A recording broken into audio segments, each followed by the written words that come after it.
अस्सलाम वालेकुम class 10th chemistry का हमारा लेक्चर नंबर 7 है। हमने पीछे हम फॉरवर्ड और रिवर्स रिएक्शन के बारे में स्टडी कर चुके हैं। आज हमने करना है macroscopic characteristic of dynamic equilibrium. Dynamic equilibrium आप पढ़ चुके हैं। आज हमने उसकी कैरेक्टरिस्टिक देखनी है कि कौन कौन सी कैरेक्टरिस्टिक है जिन पर डायनेमिक इक्विलिब्रियम डिपेंड करता है। फर्स्ट है हमारे पास an equilibrium is achievable only in a close system. ठीक है, आपके पास कोई क्लोज सिस्टम होगा तभी आप इक्विलिब्रियम को अचीव कर सकेंगे, क्योंकि अगर क्लोज सिस्टम यानी कि अगर आपके पास जो जिसमें आप रिएक्शन कह रहे हैं वो क्लोज नहीं है तो आपके पास अगर जो कोई गैस बन रही है तो वो वेपोरेट हो जाएगी और एक चीज़ वेपोरेट होने से दोबारा से वो रिएक्शन रिवर्स नहीं हो सकेगा। तो आपके पास क्लोज सिस्टम होना चाहिए तभी आपके पास इक्विलिब्रियम अचीव होगा। In which substances can neither leave nor enter, यानी कि चीज़ ना ही एंटर कोई हो सके और ना ही उसको लीव कर सके उस सिस्टम को, क्योंकि अगर चीज़ लीव करेगी तभी रिएक्शन स्टॉप हो जाएगा, अगर नई चीज़ एंटर हो जाएगी तो कोई और रिएक्शन स्टार्ट हो सकता है। नेक्स्ट सेकंड पॉइंट है हमारे पास at equilibrium state a reaction does not stop. ये आप पहले ही पढ़ चुके हैं कि जो डायनेमिक इक्विलिब्रियम है उसमें रिएक्शन स्टॉप नहीं होता। दो तरह के इक्विलिब्रियम स्टेट, स्टैटिक इक्विलिब्रियम और डायनेमिक इक्विलिब्रियम। स्टैटिक इक्विलिब्रियम में रिएक्शन स्टॉप हो जाता है, लेकिन डायनेमिक इक्विलिब्रियम में रिएक्शन स्टॉप नहीं होता। तो इसका पॉइंट क्या बन जाएगा, reaction does not stop. Stop क्यों नहीं होगा? Forward and reverse reaction keep on taking place at the same rate, यानी कि जो हमारे पास फॉरवर्ड और रिवर्स रिएक्शन है उनका रेट सेम हो जाता है और वो स्टॉप नहीं करते, बट इन ऑपोजिट डायरेक्शन।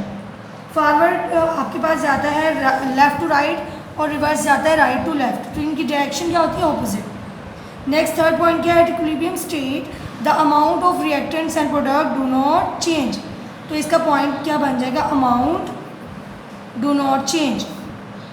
अब ये बात आपने पहले भी पढ़ ली हुई है, क्योंकि फॉरवर्ड और रिवर्स रिएक्शन का रेट सेम हो जाता है। जितने फॉरवर्ड रिएक्शन यानी कि जितना आपके पास रिएक्टेंट प्रोडक्ट देंगे सेम उतने ही प्रोडक्ट कंबाइन होकर दोबारा से रिएक्टेंट दे देंगे। तो एज अ होल जब हम रिएक्शन मिक्सचर को देखते हैं तो रिएक्टेंट्स और प्रोडक्ट की क्वांटिटी चेंज नहीं होती, सेम रहती है। Even physical properties like colour, density, EDC remain the same. जब उनकी क्वांटिटी सेम रहती है यानी कि केमिकल स्ट्रक्चर सेम रहता है तो जो उनकी फिजिकल प्रॉपर्टी है ना, डेंसिटी चेंज होंगी, कलर, ये भी सारे क्या रहेंगे, सेम रहेंगे।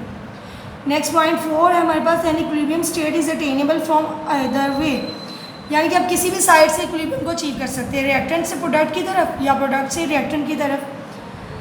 जो लिखा हुआ है स्टार्टिंग फ्रॉम रिएक्टेंट्स और फ्रॉम प्रोडक्ट, एक ही बात है।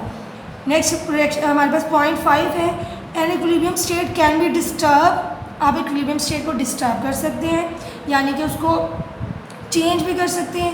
And again achieved under the given condition of concentration, pressure and temperature. इस लाइन का क्या मतलब है कि आप वो कह रहे हैं कि आपके पास इक्विलिब्रियम स्टैब्लिश हो गया है, अब वो आपके पास रिएक्शन जो मिक्सचर है उसमें रिएक्टेंट और प्रोडक्ट की क्वांटिटी चेंज नहीं हो रही, एज इट इज़ सेम रह रही है। तो आप क्या कर सकते हैं, अब उसकी क्वांटिटी को चेंज भी कर सकते हैं। किस तरह, आप उसमें से कोई एक रिएक्टेंट या प्रोडक्ट निकाल दें। जब एक रिएक्टेंट या प्रोडक्ट निकालेंगे तो वो इक्विलिब्रियम क्या हो जाएगा, अनस्टेबल हो जाएगा। अब वो अनस्टेबल हो गया, वो दोबारा से अपने आप को स्टेबल करने की कोशिश करेगा। उसी टेम्परेचर पे, उसी रिएक्शन पे, उसी प्रेशर पे आप दोबारा से इक्विलिब्रियम को अचीव कर सकते हैं। रिएक्शन अगेन स्टार्ट हो जाएगा और जब तक इक्विलिब्रियम स्टेबल नहीं होगा रिएक्शन कंटिन्यू रहेगा। Thank you students.